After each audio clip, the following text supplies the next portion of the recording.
Good afternoon, ladies and gentlemen. Welcome to the Josh Guillory Show. I am your grateful host. And in studio with me, Q Money Magic Man. What's up, Q? Oh, good afternoon. Man, it is good indeed. Around Acadiana, I don't think, nope, we do not have to cover our plants today. I know everyone's stressing. I got it. Guys, we are broadcasting live on from the KPL studios here in Lafayette, Louisiana. Also broadcasting live on Rumble. Big tip, man. All right, good afternoon. Happy Monday to you. Check us out on rumble.com. Look up the Josh Guillory Show, and special shout out to our KLFY Plus viewing audience. We certainly appreciate everyone in attendance. All righty, Minneapolis. Yep. Well, our dear friends in the Twin Cities over there they're showing the country exactly what the modern left looks like when it gets power and then loses all of its shame. Fox News is reporting the head of the Minneapolis Teachers Union, Miss Marcia Howard. Well, she went on Al Jazeera and openly bragged about what is going on behind the scenes. Little signal chats, that's supposedly some encrypted text messages. That's what the app promotes itself out to be. So they have these signal chats. They have ice watches. Not like a lot of bling on the watches, just straight up like ICE, ice watches, like watching. Running plates, she admitted to that. Like, okay. Car patrols. And then she drops the real tell. She says their bosses are in the chats too. You can't make that up. She says elected officials, by the way, are in those signal chats as well. That's encrypted chats about, all this stuff. I would say at this point, this is organized coordination against law enforcement, and is a far cry from activism. Can we agree with that? My people that identify as Democrat, can we at least we can do that? None of this is activism. None of that. I mean, this is straight up organized coordination against the folks that are just trying to enforce the law. Now, there will be one-offs. We're going to talk about one of those with Senator Rand Paul and his comments on 60 Minutes later in the show. But for the most part, collectively, these guys are just trying to do their job. And their job was made a lot harder when the borders were wide open. But this is coordination. I mean, phones buzzing real time, cars circling neighborhoods, plates being logged, officials sitting in the same digital room cheering it on. That is power being used to obstruct the law, not debate it, not curb it, not shape it. And people can hear the difference immediately, and they can see the difference immediately. And words mean things. Like let's really let this sit in. Words mean things. They have weight, sometimes heavier than others. But when someone tells you they are running plates and patrolling neighborhoods while coordinating with elected officials, you should believe them. None of this is civic engagement. This is an operations room. It's a war room. Wonder what it looks like. You think they have like little strings and stuff with little tacks? What do you think? I bet the room smells like patchouli.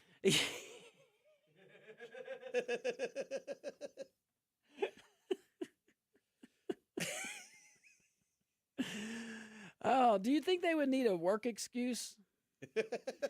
That would imply some things. Yeah. But all right, I'll tell you this. Teacher unions, okay? They From what I'm told, they exist for a reason. That's what I'm told. That's what a lot of folks are told. Classrooms, math, literacy. Those are important. Student safety. I could outcomes. How about that? Positive outcomes. I need to clarify. See, they would have got us on that one. They would have. Could they have out? Oh, they have outcomes. And I'm referring to the Chicago guys. I know this is Minneapolis, but still, I don't know the stats. I bet. Anybody want to guess? Just saying. But regardless, outcomes. And parents expect that. Whether they participate in the unions or not, whether they are part of the parent-teacher club or whatever it is, those are great, wonderful. But no matter what, that has to be the expectation. That is the expectation of parents. And that is why these teacher unions funding exists wherever it's coming from. And it could and does come from multiple places. But instead, right here, the leadership, this is key. This is why culture means something. The leadership in Minneapolis is acting like a political command center is what their mission is. Think about this. Activists first. Educators, the people in the classroom, boots on ground. We talked about collectively the law enforcement officers. Well, collectively, teachers want to teach. And they want to teach without having to look over their shoulder all the time.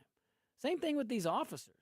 I know one's life and death and one's not, but still, one's life and death in the moment, and one is, what kind of quality of life in the future, both for that individual and society as a whole. So we should put a lot of weight on what is being taught in our public schools, and parents choose if you want to go outside of that. Just saying. Think that would be something to think about. But here's what really is kind of making me think. Notice how it's all dressed up, and you ever notice? And it's kind of they're gonna have to change here soon. You know what I mean? And Tim Walz kind of kicked it in, but look what they have in front of the camera. Nana's, T-Nana, she's on there. Hockey coaches, y'all. They say that's how they would say y'all. Soccer moms, the soft imagery, but all of that's a shield. We know that. The conduct underneath is far from that.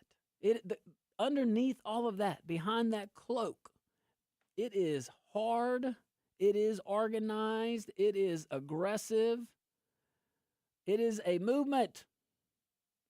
And this is the same trick every single time. Make it sound neighborly, so no one asks hard questions. All right, we'll talk about a few hard questions maybe when we get back, but this has definitely caught my interest and probably yours too. Stick around, guys. We'll be right back.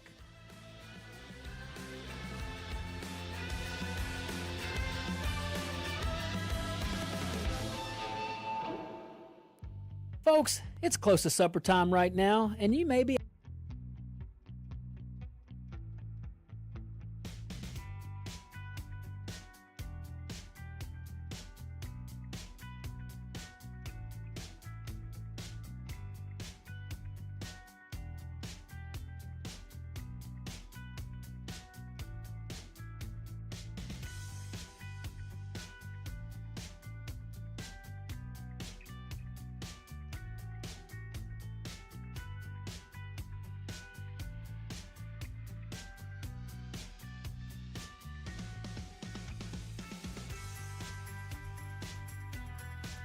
disclaimers at the bottom of the screen.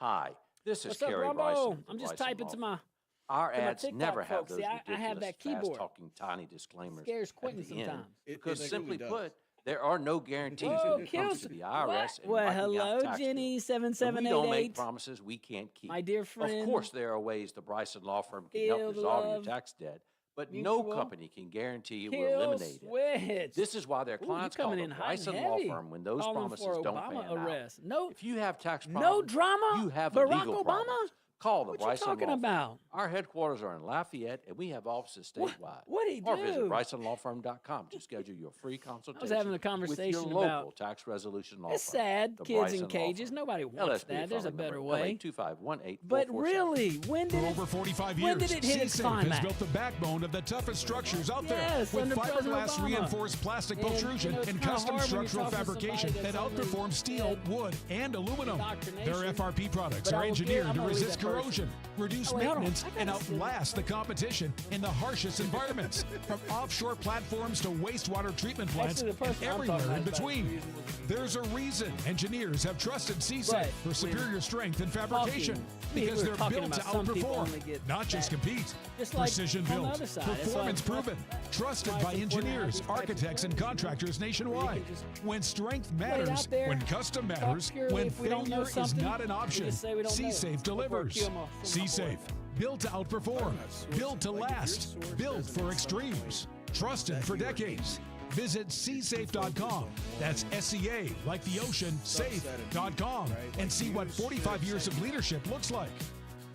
This is a special alert to all Americans who own a Like, I- vehicle I with have less than family that 200,000 the only thing miles they with an watch auto warranty is about to expire MSNBC, or with like no CNN warranty is coverage too at all. conservative Due to for a them. decline in the Possible. economy, CarShield is announcing a low-cost that's all they're month-to-month ever vehicle gonna see, protection plan is that that is one now set of available to the messages. public to That's save any gonna push driver them out-of-pocket further and expenses further on to the future auto extreme end repairs. of the Call left now to find wing. out how you can pay almost nothing for covered auto repairs. Yes, you where heard they'll that end up on correctly. Pay blogs, almost nothing for places covered auto Reddit takes repairs. them. An open phone line has been And it's established for constantly all immediate drivers to that call for a dopamine free hit quick of, quote. "This makes Call me feel 800-923-6829 good, my now. side bad." Drivers who are covered will not have But to in pay for reality, covered a repairs diversity of again. This information protection is plan is always at an great to all-time have. low. Additionally, Important to know drivers who what the other activate this side is vehicle saying. protection today will also receive free And roadside assistance, in free my towing, and experience, car rental options at no additional cost. sometimes you'll Call us for occasionally your get an free quick additional quote fact today. that 800-923-6829. That's 800-923-6829. that What do you have to on- lose? on- Call on- 800-923-6829. Eric Again, I'm sorry, I totally interrupted. 800-923-6829. I tuned in on the Embarrassed way by here, ugly and he yellow did toe say fungus? something that I Living with toe agree with. fungus I don't is agree it's with. embarrassing. I was Um, afraid to take my socks off. I hid my I'm yellow gonna and summarize crumbly it. toes. The from problem every- is white liberal women,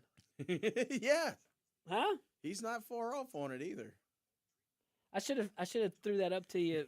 I'm gonna throw that back. I hope I remember. I'm gonna throw. I know you can talk on that for a while. Sorry guys, I'm not being very engaging right now. Very not gentlemanlike of me. I'm so sorry. So Guys, sorry. We got about 30 seconds left in this break, and we'll be right back.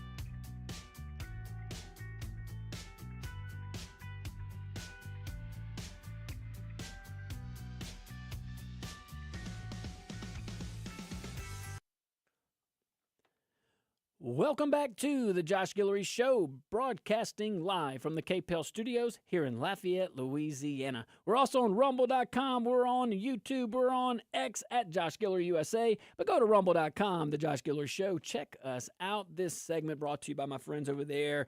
C-Safe, S-E-A, just like the ocean. csafe.com. Go check them out. So, we were talking about all these things going on in Minneapolis and this coordination. So what we have here is the head of a teachers union, Miss Marcia Howard. Well, she went on Al Jazeera, a very pro. It has evolved. I will say that website media outlet. It appears it's evolved from cutting people, filming people's head getting cut off and stuff. Well, that was a thing. Wait, they stopped? I would hope if they're talking to the Gentiles. Well, I think they have different versions. Like they have the Oh, really? Really? yeah, like they used to have an American version. Yeah. Okay, but it's still the same family. It's still the same family of networks. A very close family. Man, and they let like, I'm just asking. they had no special rules or anything? Whatever the governments allow. Oh, wow. Okay. I remember when the Jordanian pilot was captured. Yeah. They showed that in full depiction, if I recall correctly. Wow. Wow. So very interesting. So Miss Marsha Howard, well, she's a Minneapolis teacher union head. She went on that particular network. She talked about elected officials, her bosses, their bosses, all the things being involved in these signal chats. That's encrypted messages, text messages. They have all these ice watches, running plates. They do car patrols, all these things, and they're coordinating. She goes on Al Jazeera bragging about it. And her words mean something, and they mean something at that level when you're broadcasting to that many folks. And, teachers unions, what do they exist for? And specifically, what do parents expect? Was there reasonable expectations for the focus to be on the kids, for the focus to be on education, safety, things like that, math, English, all these things, but outcomes. We notice how the far left communicates their thoughts through mass media. They put all the soccer moms up front, the little hockey coaches. See, they have probably some football coaches if they're in other areas of the country. You never know, but something relatable to the folks. But here is maybe a hard question. If union leadership is coordinating ICE resistance, who is focused on teaching kids? If elected officials are in those chats, who is governing? Because you can't do all of it at once. It's one of the few things that you can't walk and chew gum and doing it. Something always gives in that circumstances when those are the competing forces. And this comes to let's talk about language, tone. What do you think the tone is of Miss Marsha right now? Probably not. I'd say not too happy.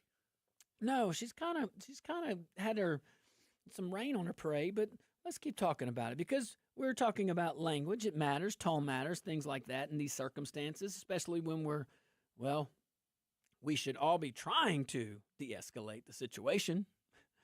But comparing federal officers to the Klan, come on now.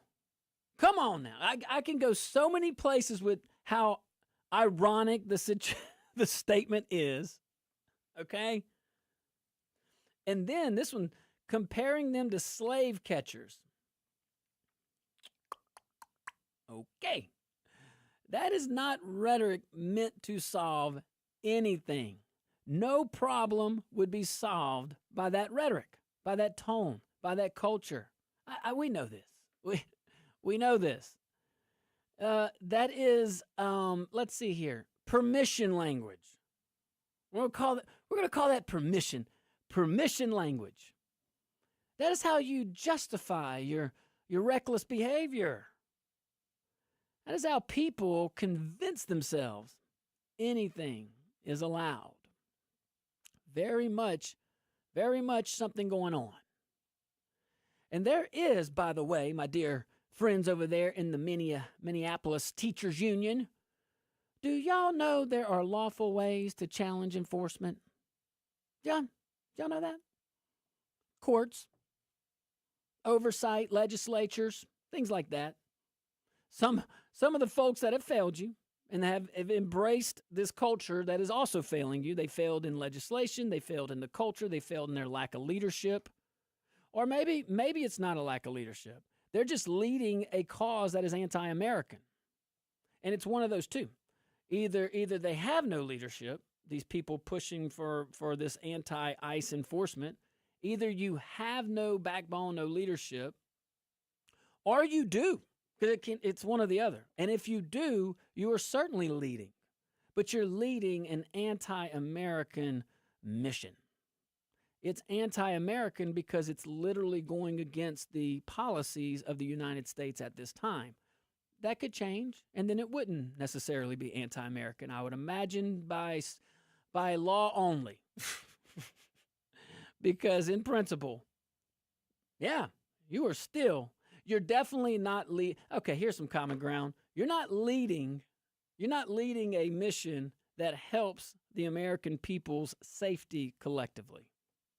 That is something that people can agree with. That's something that most folks can agree with. You go from there. Find the wins and go from there.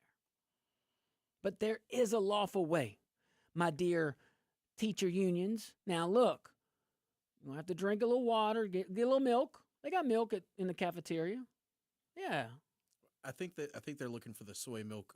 Well, this is the teachers union. There. Okay, I got to rethink these things. Golly. Okay, how does first class act? Oh, gosh. I came from the trailer park. Oh, all right, we're going to figure it out. I don't know. Anywho, Jamie said if I said that again. But here's the deal, though. So all of these lawful things, you know how grown-ups in a grown-up system work? Do the lawsuits if you want. You'll find some truth. It takes a while, but it takes a while for a reason. But you got to bring evidence. I know that. Now, doing that doesn't help the political narrative. Wins and losses actually doesn't help them. They need prolonged chaos. But this, going through a court, going through oversight, work with your legislatures, because I'll say it because it applies to multiple states, but legislators, there you go, individually. In a multiple. Anyway, I'm moving on. Go talk to your elected officials. Tell them to fix their ways. That's probably not going to happen, but you can sue if you want, but you have to bring evidence because what she's described is nothing calm and measured and objective. What she described is interference. She did not describe challenging enforcement. There's a big difference. She did not challenge the legal enforcement. She doesn't like that enforcement is happening. And if you don't like the way something is happening, especially when the government is the one doing it, we have so many laws and constitutional principles built in over the years that protect you. Go get it. Go get it. People sue the government all the time. But she is not policy driven. She's activist driven. And everybody in leadership, all those elected officials, all those leadership in the union, maybe even on the public school side, whatever, involved in these. And why signal chats? I have no problem with it, but why? You want it encrypted for a reason. Why? Just curious. None of this screams transparency because you don't want that. Because if you were transparent, they would see how weak you are and how such a severe lack of principles and policies that you have. But man, when you go and track federal agents, run plates, you coordinate patrols, when elected officials are sitting in the same chat, you're not watching government. You're trying to obstruct it. All right, guys, stick around. We'll open up them phone lines, 232-1542, 844-766-6607. We'll be right back.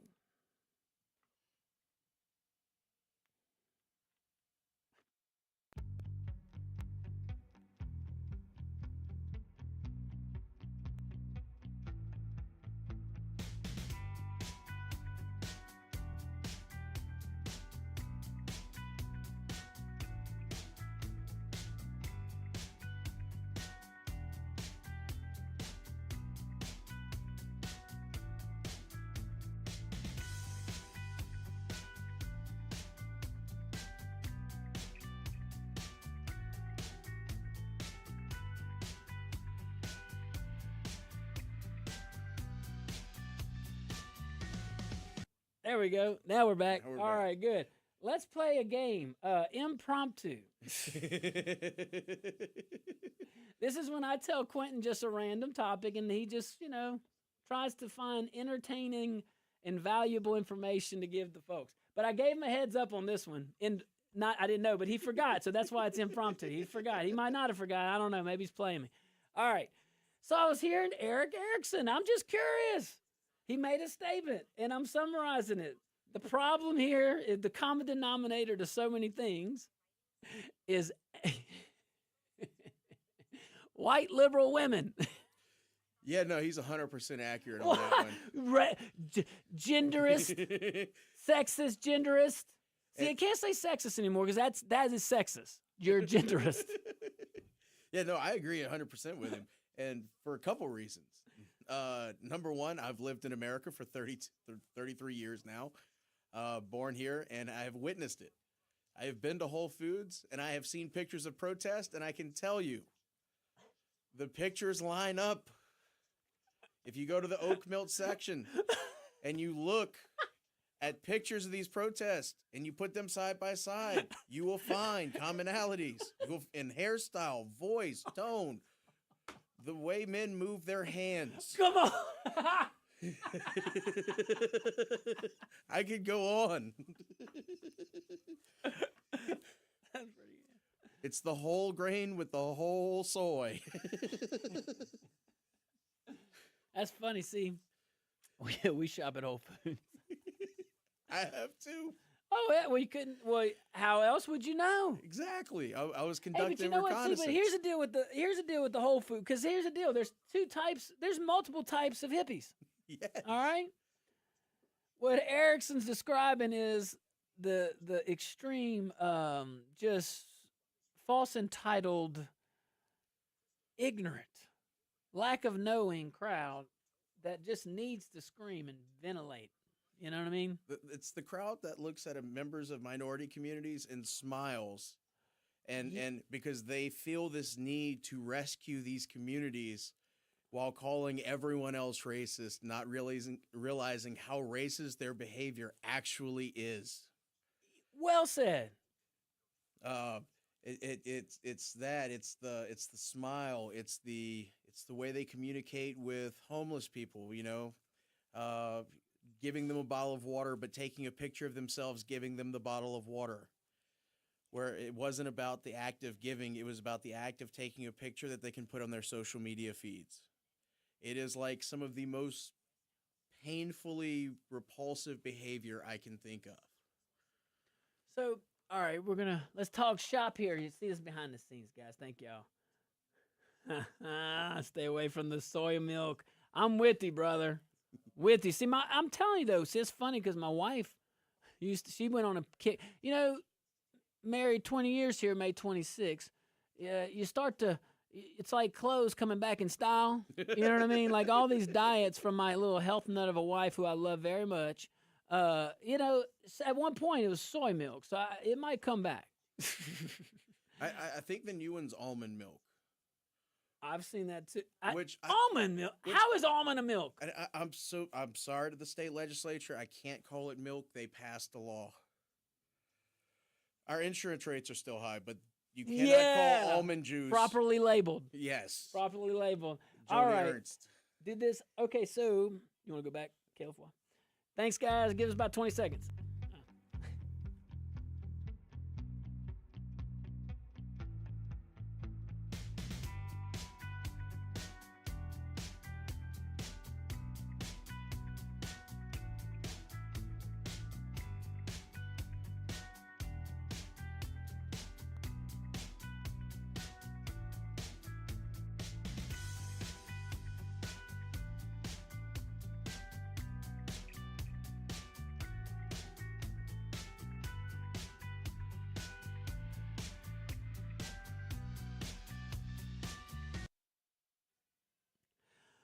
Welcome back to the Josh Guillory Show, broadcasting live from the KPEL studios here in Lafayette, Louisiana, also on rumble.com. Go check us out, the Josh Guillory Show. This segment brought to you by my friends over there at Dino's. 3 locations, same quality, all 3. Love it, Dino's. Let's go to the phone lines, 232-1542, 844-766-6607. And you could be like my patient friend over here, Renee. What's up, Renee? How you doing today, my man? Hey, you know what? That's legal and by the law. Title 50. You know, this communist hippie anaconda has a head. And lots of people think they know where the head's at, all the different heads of this Hydra dragon. You know, if some people are above and beyond the law or too far away for the law to get them, like in Chinese territory, like the man with the golden gun, that's Title 50. DeVal Roy Singham, Title 50, 2026. George Soros and George Soros Jr., Title 50, 2026. That will stop all the protest money. That'll cut down a lot of participants. You will have a skeleton crew out there. Hey, look, Title 50. I got to give you props, Renee. The other day when you dropped that was pretty good and well applied, in my opinion.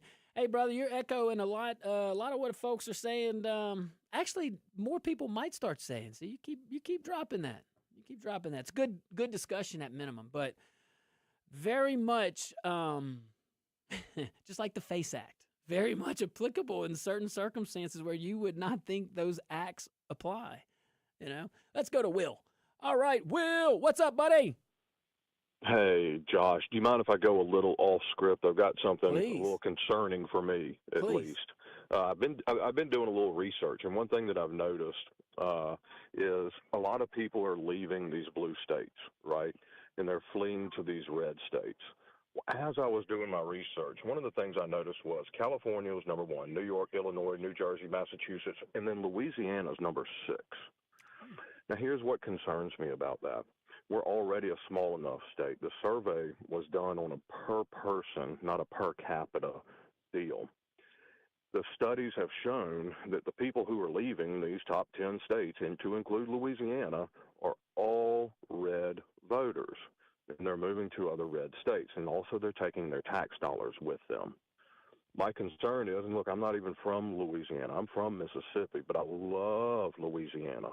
My concern is if we don't stop the bleeding some kind of way, whether it be through eliminating the income tax or eliminating, homestead property tax or some kind of way to get the people back here, get the tax dollars back here, get the red voters back here, we're going to be in a big trouble in about 3 or 4 years.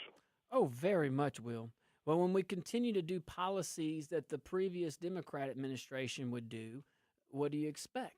And that's, I respectfully and lovingly say my observation. Anybody from whoever's in charge, more than welcome to come on and state your case. But Will is right. I mean, we were told the state income tax, and look, take the wins, I appreciate lowering it to the 3% or 3.5%. Go to zero. Go to zero now and cut spending. Here's how you do it.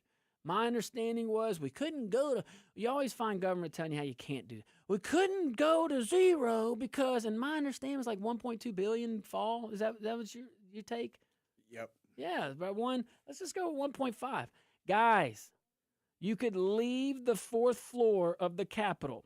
You could literally, you need to take a stick, but maybe get one when you get there. You literally walk to DOTD. It's a big building. It's beautiful, big, beautiful building right there in Baton Rouge. You just walk over there. Now you get a stick and a blindfold, but get a friend because you don't want to hurt anybody. So you have a friend like as your escort, maybe 2, one in the front, one in the back, okay? And you get that stick and you just start swinging it around. You can swing a stick blindly in the state DOTD and find $1.2 billion to cut. Here's how. You go find every municipality with a population over 100,000. You work with them on the state highways within their municipality, okay? You can do this at the parish level, too. That makes sense in certain parishes, especially the consolidated ones, especially some of them that are larger. Regardless, wherever it makes sense.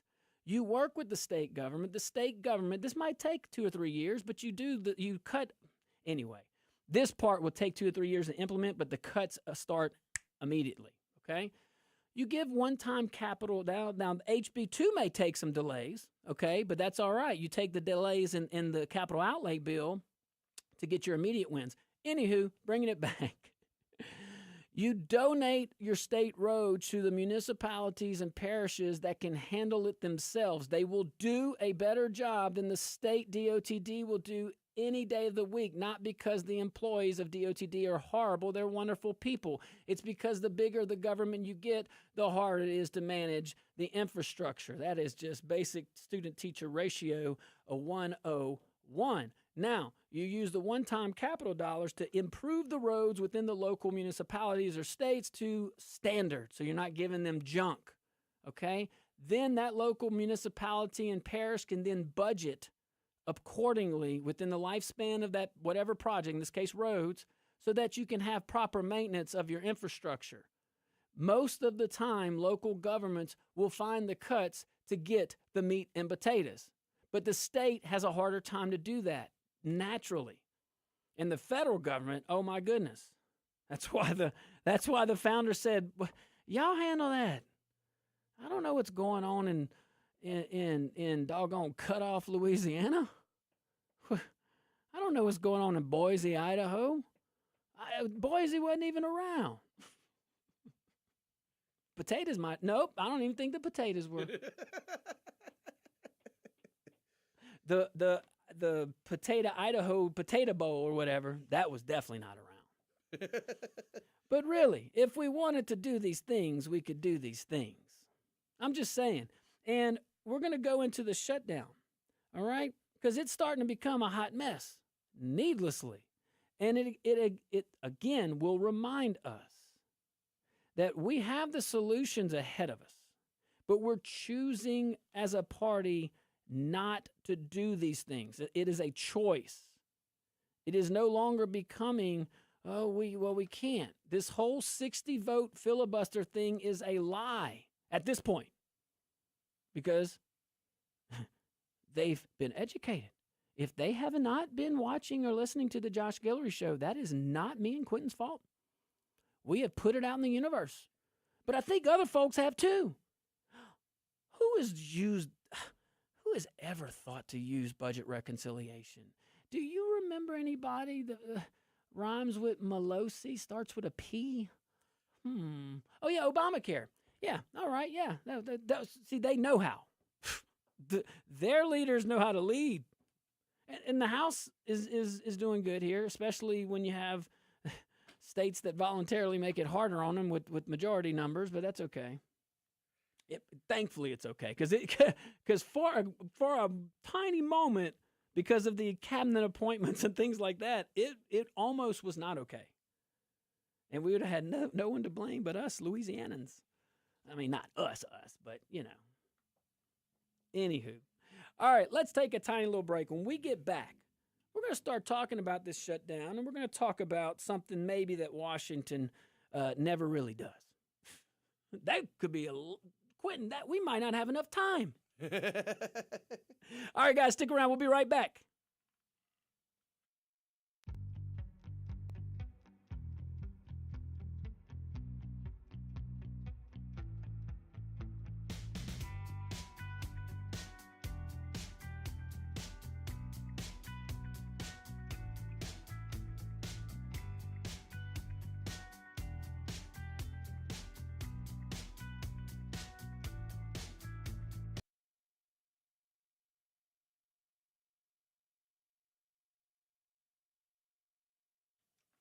RDB, what's up, my boy? Robert D. Benoit, my dear friend. Hey, good chat. Robert reports in accurately. Total individual income tax fiscal year 2022, that's important, estimated at $4.4 billion. So my understanding was, correct me if I'm wrong, but my understanding was when the legislature, I think it was Julie's bill, Julie Emerson, in 2024. Yeah. First year they were had the majority and all that stuff. So in 2024, that's when the whole cutting the state income tax discussion started, and they had made cuts in other areas to offset the 4.4. And it's probably bigger. It's probably more than 4.4. But whatever it was, all the cuts and all the things, my recollection was 1.2. But even if it's 4.4, Robert, you know this of anybody. You know. if you had someone that had the desire, if you had the elected official that was in the executive that had the desire to cut that 4.4, you know, personal experience, that it can be done. And while ripping the Band-Aid off might hurt, you start to have money to get nice things and keep, take care of them. So that's my take. But that's an accurate take unless we have data to show me. But I'm pretty confident I'm right on that. I'm still hung up on swinging a stick around DOTD. I'm just wondering, are you going to hit someone with a clipboard?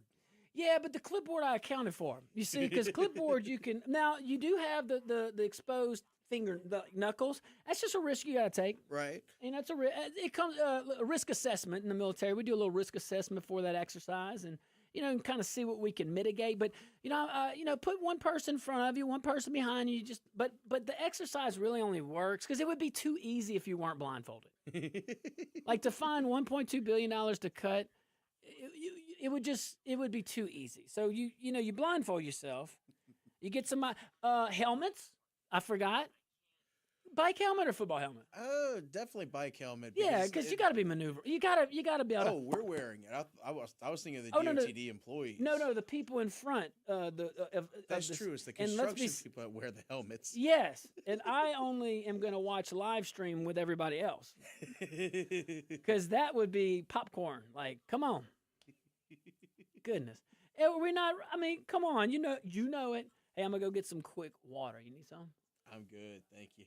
All right. And we got about a minute left in the break, and we'll be right back.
Welcome back to the Josh Guillory Show.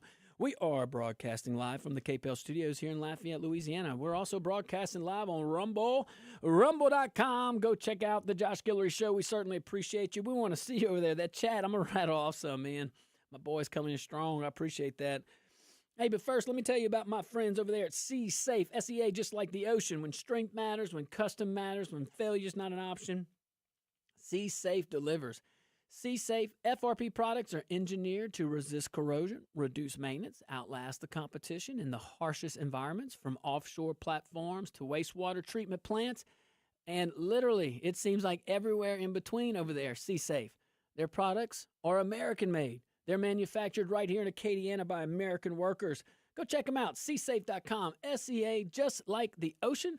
And look, no matter what the size, give them a call. Seasafe.com, SEA. Because now they're starting to do residential stuff. They're starting to do projects, maybe even some businesses that are growing. They're thinking, well, maybe the size of my project, maybe I don't need these types of products. Hey, what do you have to lose? When in doubt, call them. Go to their website, seasafe.com, SEA, just like the ocean. So let me rattle off. I can't remember if I spoke about this in the break or to Rumble or just on the air. But regardless, we're talking about state income taxes and how, I'm pretty confident I said that on air, right? Pretty sure that was on air. Okay, good. Look, we just keep on. That's why rumble.com is pretty cool. We just keep going. So, anywho, rattling off some statistics. Well, my dear friend, Robert Benoit, appreciate you. Published December 15, 2025 at 6:11 p.m. Thank you. Louisiana's Revenue Estimating Conference reported what does that say, Q? 217 million excess in state tax revenue, despite the state lowering income taxes. Well, shocker. Raise the base, not the rate. Lower the rate. Raise the base. Just Will, I wanted to say, Will, great call. All our calls are always great, but Will called in, and it's common sense, I know, but it just goes to show you that it can be done. And I don't want to dive too down. I caught myself, but if you're watching the podcast, go back to Will's question or Will's comment. It was pretty good. All right, let's talk about the shutdown. Things that we could prevent if we wanted to. That's the story. That's the story. Because I'm not one.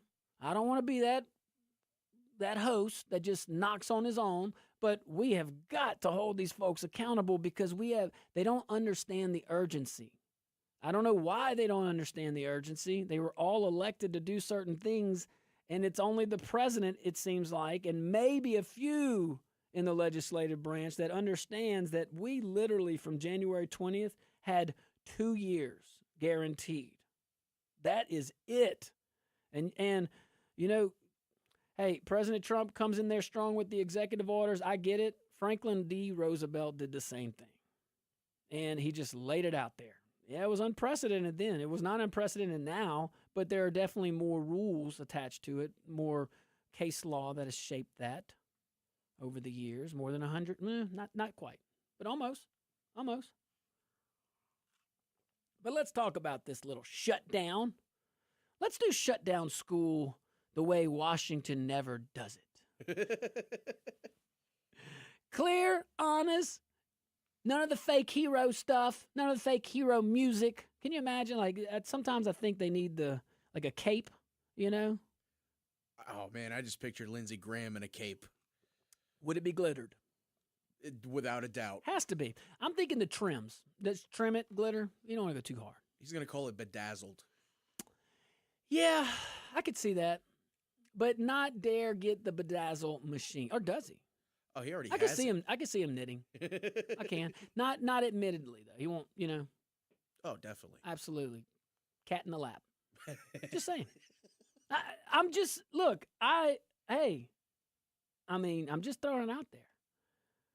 So, we are in a partial government shutdown.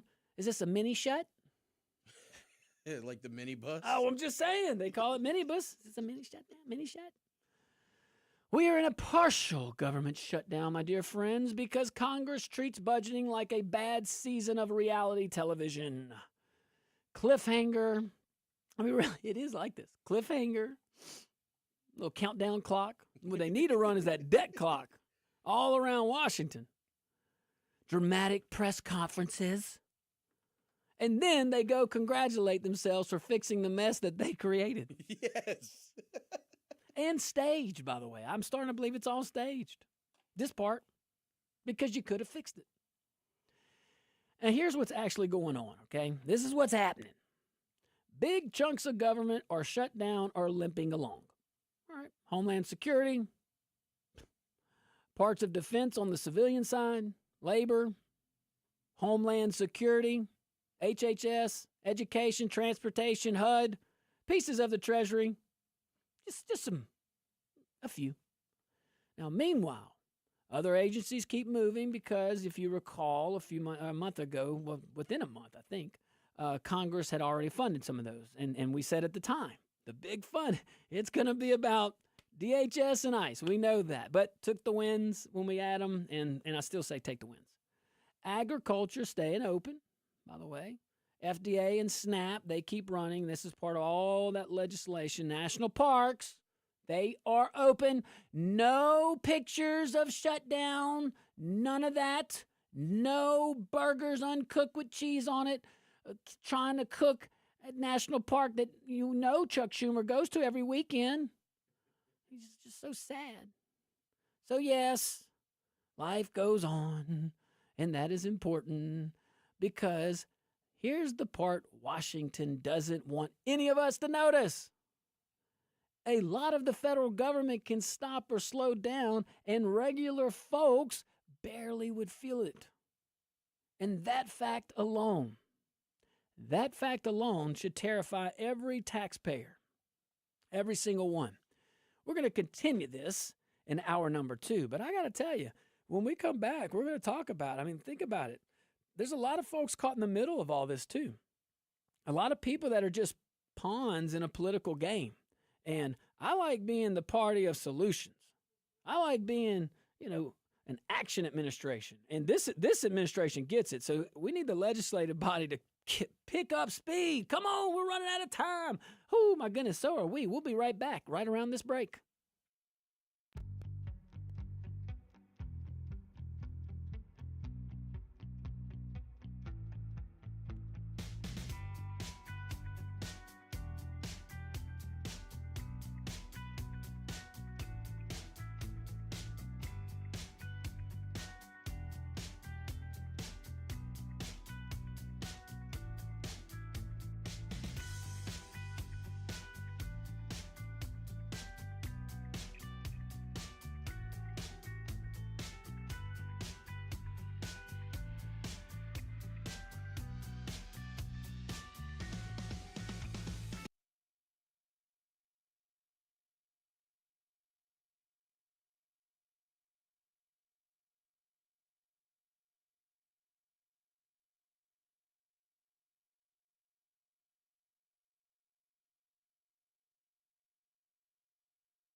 Hey guys, I got to do traffic in about 2 minutes, but just wanted to give y'all a little bit of background from the weekend. I don't know if y'all remember the Arctic frost investigation and Jack, the special prosecutor Jack Smith, but the Senate had added a provision during the last shutdown reopening bill to allow senators whose text messages were read by the special prosecutor to sue for up to $500,000. Well, the House wasn't too happy about that. They were pretty vocal from the jump when it happened. So in the last bill, funding bill, they cut that.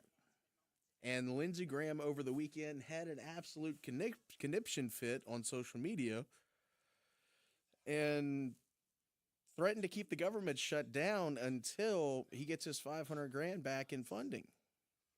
What y'all think about that? I thought it was pretty terrible. I thought the attack ads would write themselves. $500,000 a senator and going to keep the government shut down until until you get the money back? And lost your mind. We'll be back in about 2 minutes.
Good afternoon, ladies and gentlemen.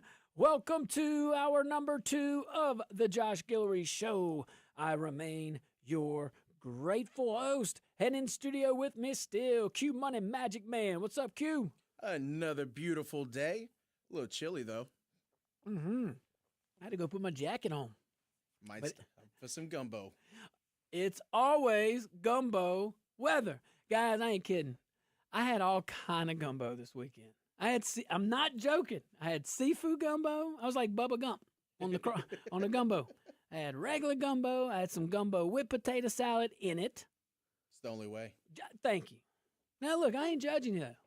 If you eat it with it outside, cool. If you don't eat it at all, that's fine too. Just eat you some gumbo. I have not met a person after eating gumbo, right after, who is mad. To me, it's like allergy control.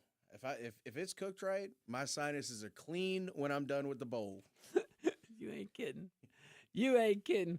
Hey, guys, man, we are broadcasting live from the KPEL studios here in Lafayette. Go check us out on rumble.com as well, The Josh Guillory Show. We were talking about the shutdown right before the break. Oh, and shout out to our KLFY Plus viewing audience. We certainly appreciate you as well. Before the break, we were talking about the mini shutdown. It's a partial government shutdown, I'm told. It's only partial incompetence. It's not fully incompetence yet. I'm just saying, if one of your only purposes, legislative body, is to control the purse strings, you're not controlling very well right now. Our national debt is out of control. We have these partial shutdowns, seasonal. Oh, we have the spring shutdown, and now we'll have the fall shutdown. Except this time we had winter and spring. Oh, it's not even spring. We just had 2 winters. We had 2 winter shutdowns. You got to work hard to do that. I mean, that is like, there is a skill set in order to be able to literally punt the ball down the road that much in such a short period of time. Like, that's impressive. But let's talk about what folks don't talk about a lot. And that is the people caught in the middle. Because there are real humans around here, you know. TSA agents, air traffic controllers, border officers, essential workers who are told, watch this, keep showing up, we'll pay you later. And then politicians, they go on TV and just call it sacrifice. No. That is leverage. That is using working Americans as bargaining chips because leadership refuses to do its job on time. So let's talk about the mechanics. So the Senate passed a package reopening agencies covered by 5 appropriations bills. They added a 2-week stopgap for DHS. And by the way, my real beef here, and I think most folks, at least on the conservative side, the Republican side for sure, we have 7 Republicans that chose to defund the Department of Homeland Security.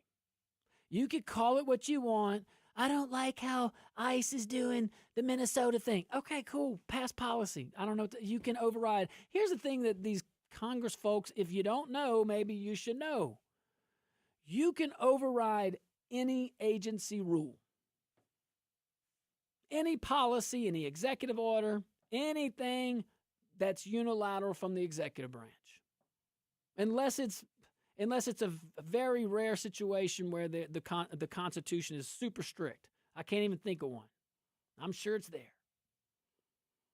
But let's just focus on what we need to focus on. So the Senate, they're over here. They add a 2-week stopgap for DHS. That deal came out of talks between President Trump and Senate leaders. And of course, I'm talking about leaders from the Democrats and these 7 Republicans. We don't have a majority in the Senate. We have Senate minority in quotes. We have a Senate minority in quotes who serves as the majority leader. And I am not one to call leadership to change just willy-nilly. But when we have such a limited period of time to get things done in Washington, like I said, we're guaranteed 2 years from January 20th, 2025. It's only 2 years in the whole 4-year term of President Trump, where he won't necessarily be a lame duck, because you could cut it in half.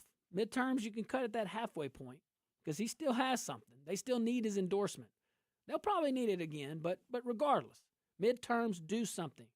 He's acting with urgency, and you got the Department of Homeland Security, because these 7 senators don't even want to do their job. If you don't like what's going on, pass a law, pass a bill, override a regulation.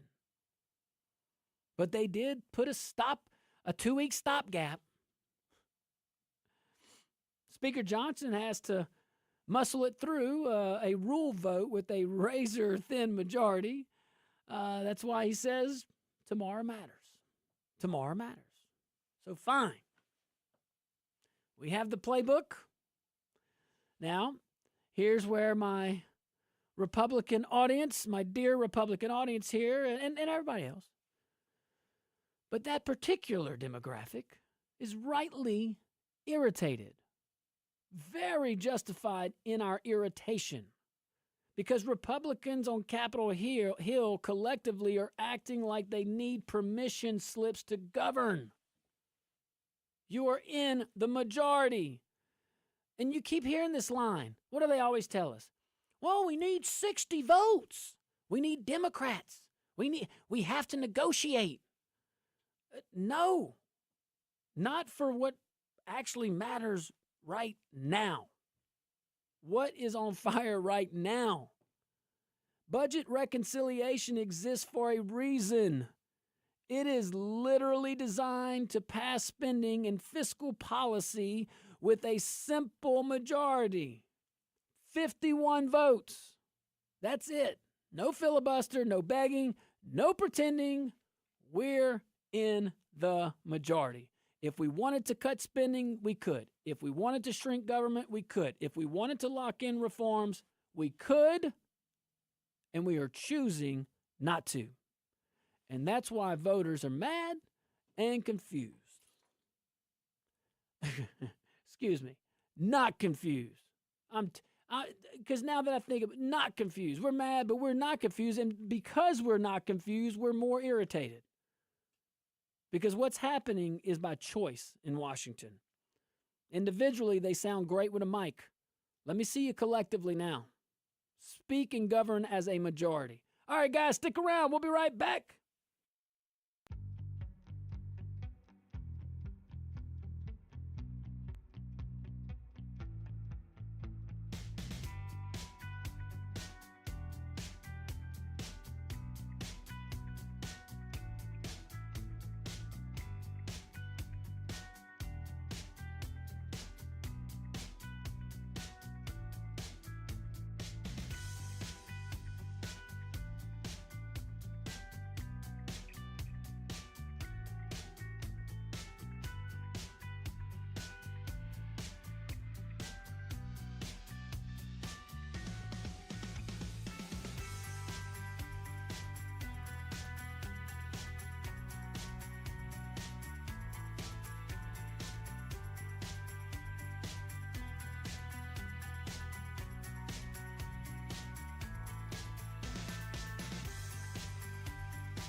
Welcome back to the Josh Guillory Show, broadcasting live from the KPEL studios here in Lafayette, Louisiana.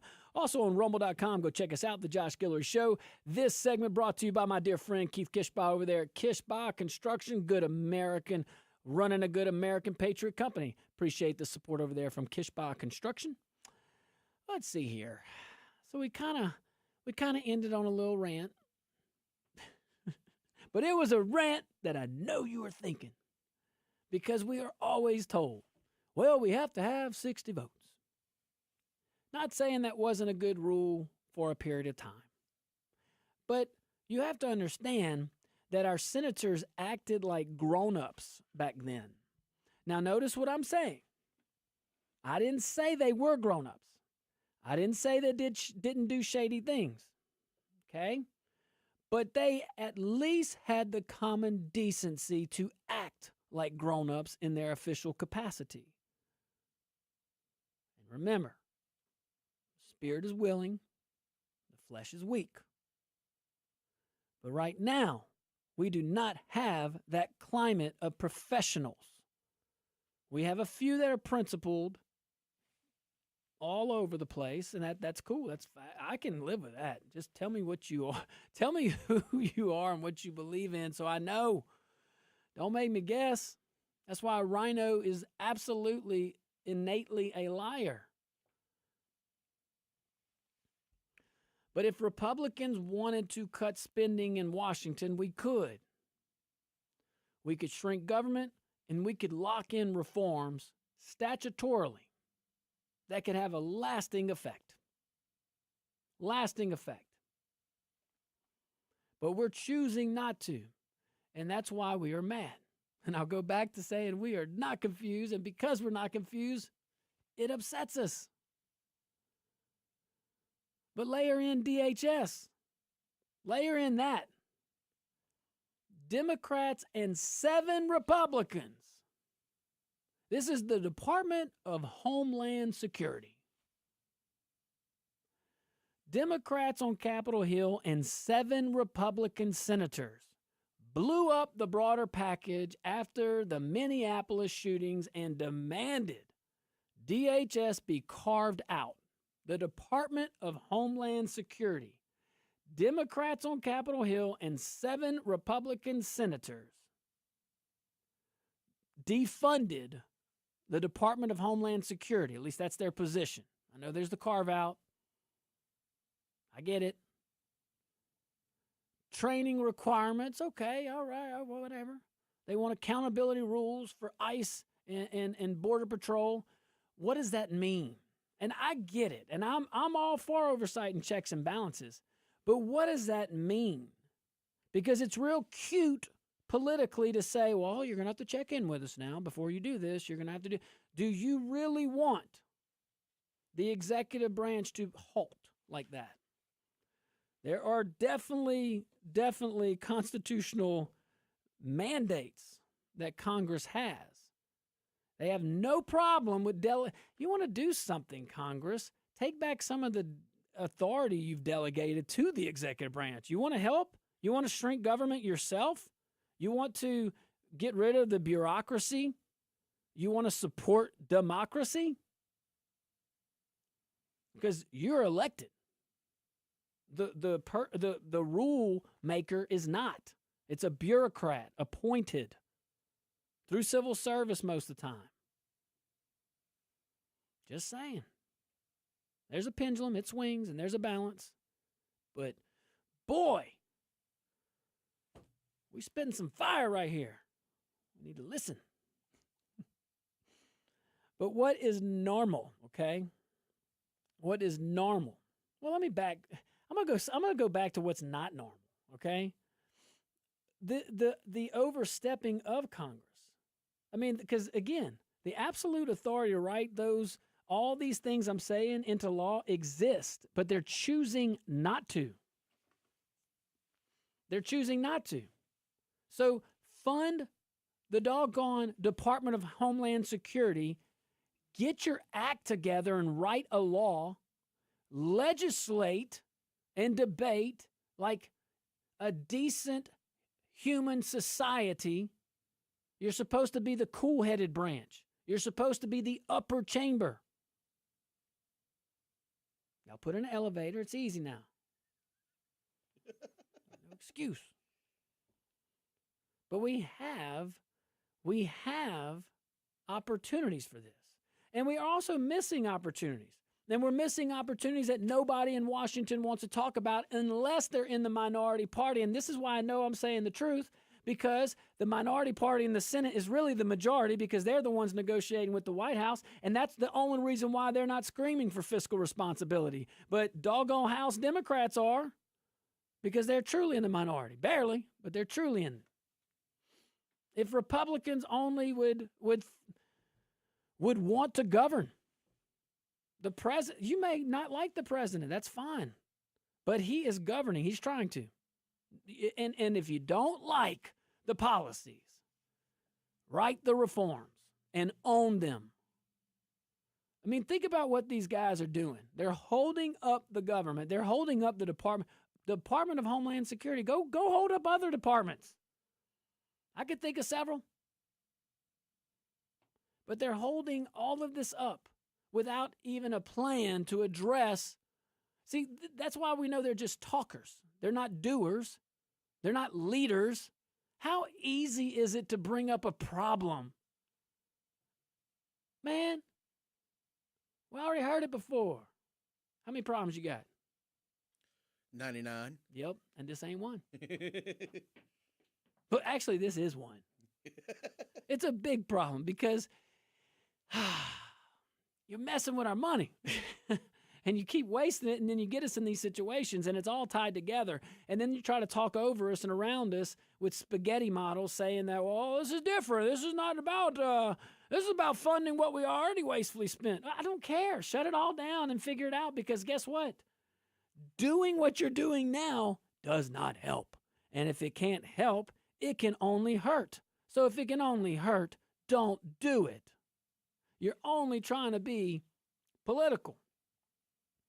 But we have a missed opportunity as Americans. Shutdowns reveal reality. If a department shuts down and nobody notices, that is not a crisis. That is telling us something. Telling us something that we should watch those signals. If a program pauses and the sky doesn't fall, look at it as information. See, we got an opportunity here. We really do. We really do. As grown-ups, to have an opportunity to make a change positively.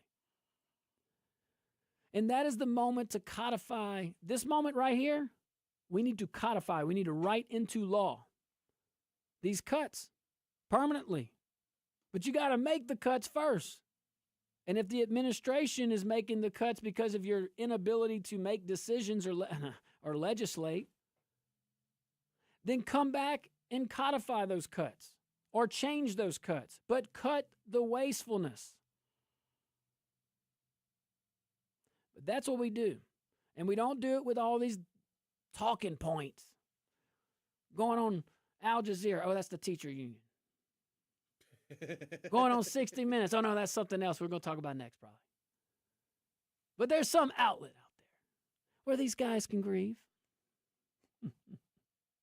But instead of using this moment, okay, because a shutdown, it is ultimately, it can be like a public audit if you really look at it. The shutdown is not, don't look at it as a problem. It can be. But if you look at it as a public audit, all of us get to look at this.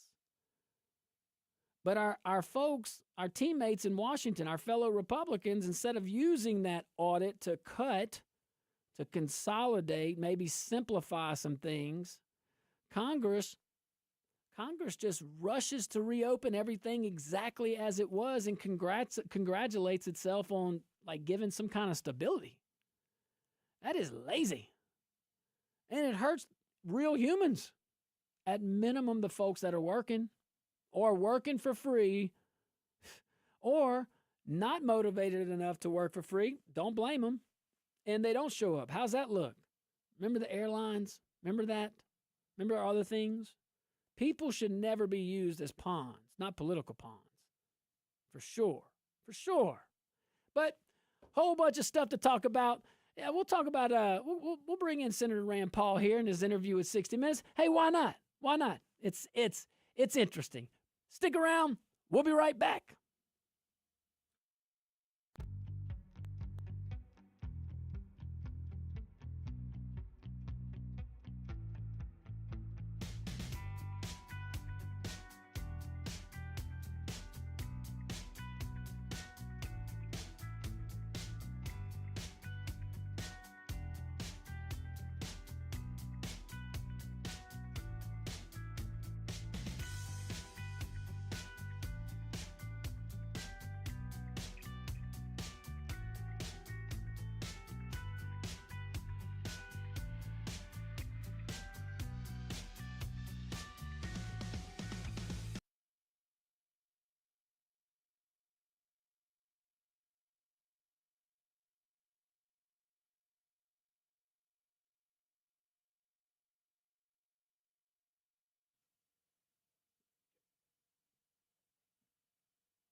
All right.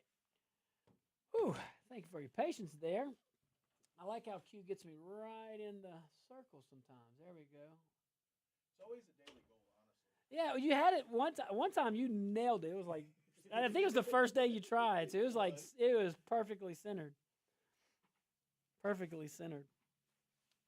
So look, we're going to talk about Alex Pretti. I'm really just going to kind of report because I don't know how to take all of this right.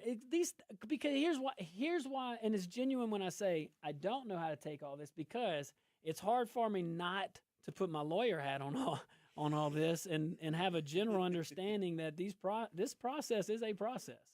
And but the senator said he saw video, and I have not watched the video like other folks. Have you?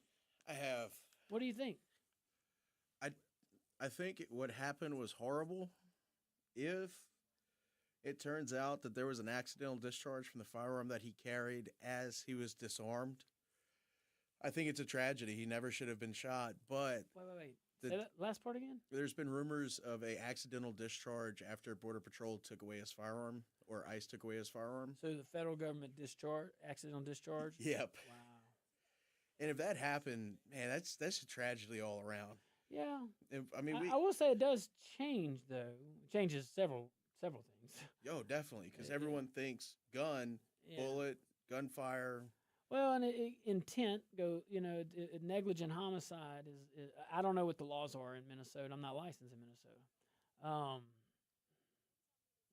But in general, like if this was Louisiana, intent would matter as far as what the crime is. And you can have, negligent homicide's a thing here. But anyway, we're going to talk about that. I just want to give you a little heads up. To my peeps, stick around.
Welcome back to the Josh Guillory Show. We are broadcasting live from the KPEL studios here in Lafayette, Louisiana. This segment brought to you by my friends over there at Stan's Auto. Man, you can check them out. They have the new Iberia location. They have, of course, the Lafayette location right by Reds on Johnson Street. New Iberia location right by the old J.P. Thibodeau off of Admiral Dole. Good folks over there. You see my boy Sterling, man. You tell him I said, hey, I'm good. My dear teammate. Thank you. Thank you. All right. Senator Rand Paul. You saw this. Yeah, we were talking about in the break. Senator Rand Paul. Well, I got to say, let's start off by talking about Senator Rand Paul. I find him to be principled.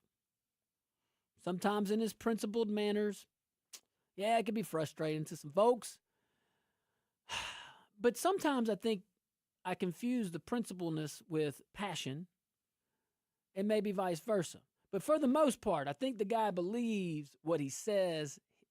The words coming out his mouth, I believe he believes those.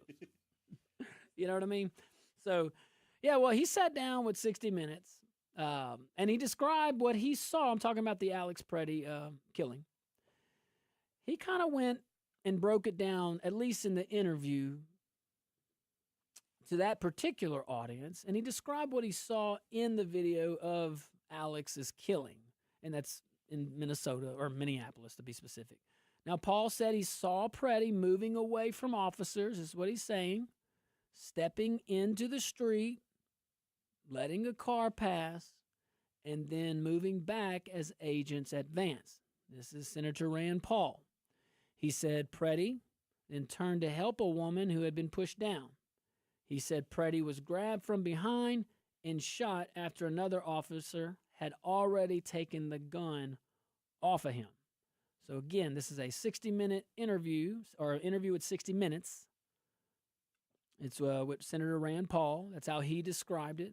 That's Senator Paul's description of the footage. I want to make sure we're clarifying what we're talking about. And look, those comments, and this is you were alluding to this in the break. Now I'm putting two and two together. I was out.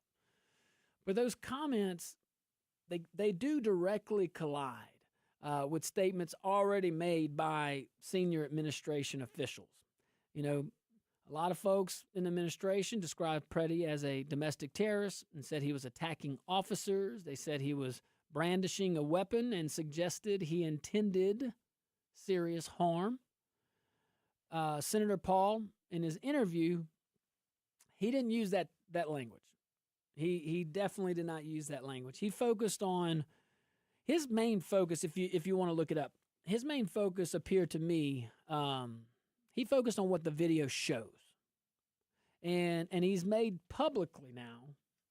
This is a sitting U.S. senator in a heated situation here of the same party as the administration, but he's publicly saying that the claims do not match it. Basically, the claims of the administration, or the claims of DHS specifically, they do not match what Paul said he saw on the video. And that matters because video now sits at the center of this case. Sometimes that's good. If it's handled responsibly, well, no, let me say this. Either way, the video is going to shape public trust at some point, good or bad.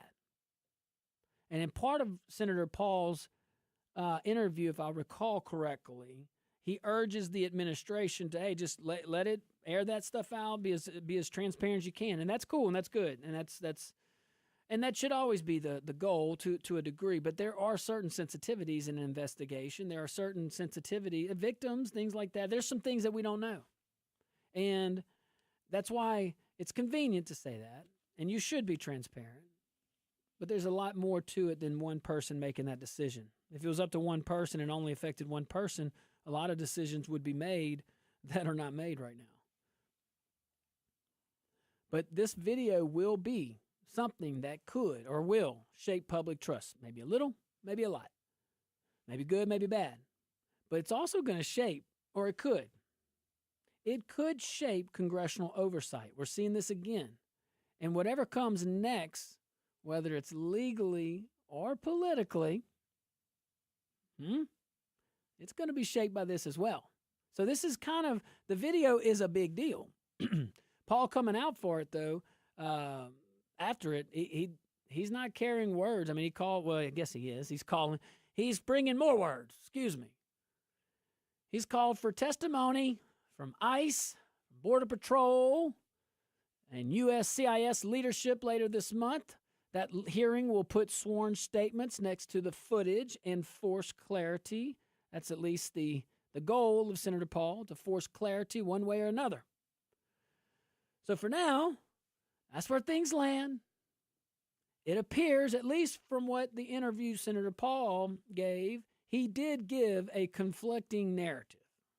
And that is the news. I'm saying it lightly. But one video so far, maybe there's more. And the process will play it out, you know. And a process, by the way, that's not finished yet. So we will see more and more. But I share in a lot of what Senator Paul said in the transparency part and communicate. I would add to it, though, to the great senator there, the good senator of Kentucky. Easier said than done. Easier said as a legislator. Easier said as some in the talk branch. But when you're in the do branch, and it's designed that way, it's not a knock on anybody. Actually, y'all should talk more. Instead of talking to cameras and microphones, y'all should talk to each other. And then go talk to your constituents, and then talk to each other, and then talk to your constituents, and talk to each other. That would actually, that might be something different. Some folks do it. But that's where we're at right now. You know, the rest, it's going to be decided as we go along. Let's go to the phone lines. Q 232-1542. Let's go to Mr. Bobby. What's up, Mr. Bobby? Hey, LT. Well, just checked in the last 20 minutes listening to you, but you know, wise man, we having more trouble inside the wire than outside the wire. Thank you. And here's the deal. My prediction is Trump has had enough, and he's going to crack down on these nuts because the mess, if the mess is not here, it's on its way.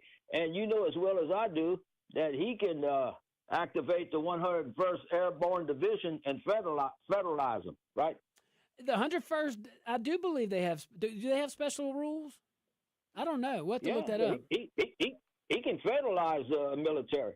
Okay. Okay. Like not the 101st specifically. Yeah, but the federal. Well, you have National Guard units and things. Yeah, we're on the same page, Mr. Bobby. Yeah, he can escalate it pretty dang quick. Yeah. Hey, but what about? I think he's had enough of it. And you know what?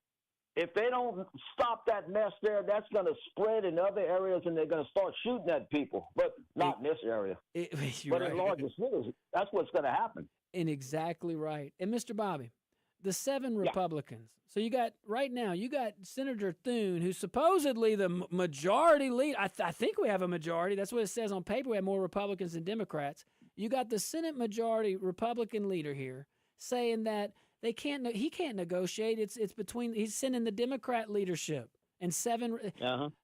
Did you ever think after 9/11 that we'd have 7 Republican senators choose to voluntarily defund the Department of Homeland Security? So they're not Republicans. Thank you. They ain't Americans if they keep this up. At least American principled, Americanly principled. Trump may need to arrest some American citizens. Copy out. Oh, Lordy. Let's see. Let's go to Sean. Sean, what's up, my man? Well, you know, I used to like Rand Paul when he was getting in Fauci's butt and everything, but I don't know what happened. I think he something fell out or something. I don't know, but you know, I was upset when Rand Paul's neighbor, you know, went over and beat him up and broke his ribs and stuff. Yeah. You know, now I'm thinking I need to send that guy a fruit basket or something, man. I mean, I think I might have changed my opinion on that guy. Come on. So. But anyway, kind of adjacent to the DHS and stuff. Hey, Sean. You got this little girl. Sean, hold on. We're going to take a commercial break. We're going to come right back to you, though. Okay, hang tight. We'll be right back, guys. I threw that on you, Q.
Welcome back to the Josh Guillory Show. We are broadcasting live from the KPEL studios here in Lafayette, Louisiana. My dear friend Sean has been patiently waiting. What's up, Sean? Bring the heat, baby.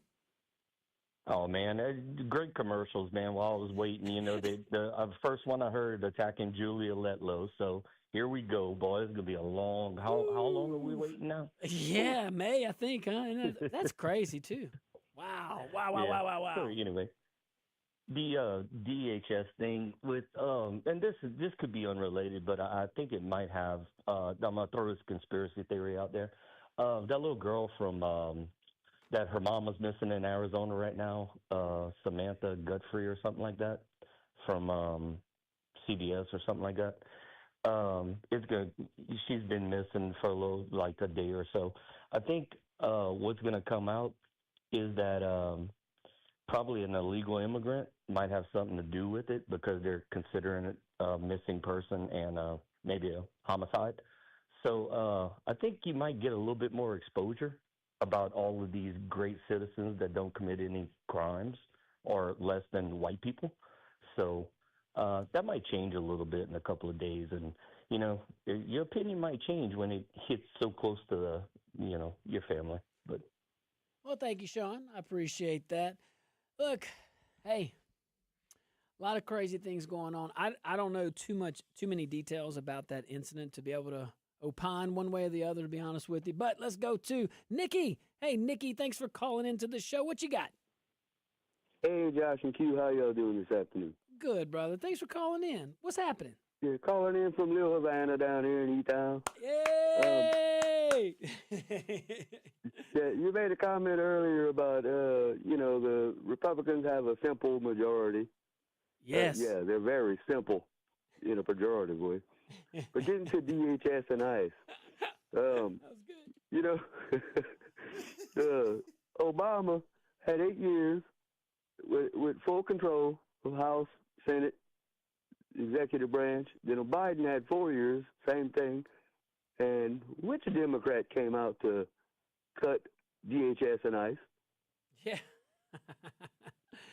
Well, the Democrats in the Senate right now, plus 7 Republicans. But no, I get your point. Yeah, that's a good point. Yeah, none did. They exactly. Had, 16 years of their nonsense, and nobody tried to defund them. And matter of fact, you press rewind a little bit further, you go into the 90s, and man, it's like, is this the Democrat Party? Are you sure? You sure it's the Democrat Party? Clinton was pretty harsh on illegal immigration. Though Obama. Yep. Yeah, you hear all the comments from Obama, Biden, that idiot in the Senate. They all say, illegals got to go. Illegals got to go. Illegals got to go. It's illegal to be here. And they do nothing. I get you. I'm with you. Well, I shouldn't say that. There are some folks trying. I appreciate that. The administration is, I will tell you, we're not guaranteed those executive orders continue to be executive orders no matter who gets elected, because there's only been 45 people that have sat in that chair. And something happens, rightfully so. So the 46th person for the 48th administration may have an R by their name, but perhaps they might maybe they'll go about it a different way. Maybe so. And maybe that way is good. Maybe Trump is showing such a large quantity of lack of productivity on display of the old model that perhaps, because think about it. This guy's coming in just doing executive orders because nobody's doing anything. No one's told him no either, by the way. They could convene right now. Right now. They could override every executive order they want as far as governing. Commander-in-chief stuff is different. But like I said, there are certain examples that are very rare. But for the most part, Congress has oversight. The executive branch has oversight. The judiciary oversees. I know this audience knows that. But for Senator Paul over here, he comes out going back to that last topic plus what we the caller that just called, Sonny, just called in. Look, we're splintered. You never know. I mean, you got Rand Paul talking about principled things to him, but is it microphone principled or is it principle? Because if you really wanted to do something, go get your fellow legislators in Congress, in the Senate, and go pass a law. But instead, you're doing this. You're going on TV. You're not letting the process play itself out. A process designed, by the way, to protect a lot of people. A lot of people that aren't calling for this. A lot of times. Maybe not in this case, but you got to let it play out to know. All right, guys. Thank y'all so much for tuning in. I had a blast. Both those hours went so fast. Guys, be careful out there. May God bless you and be kind.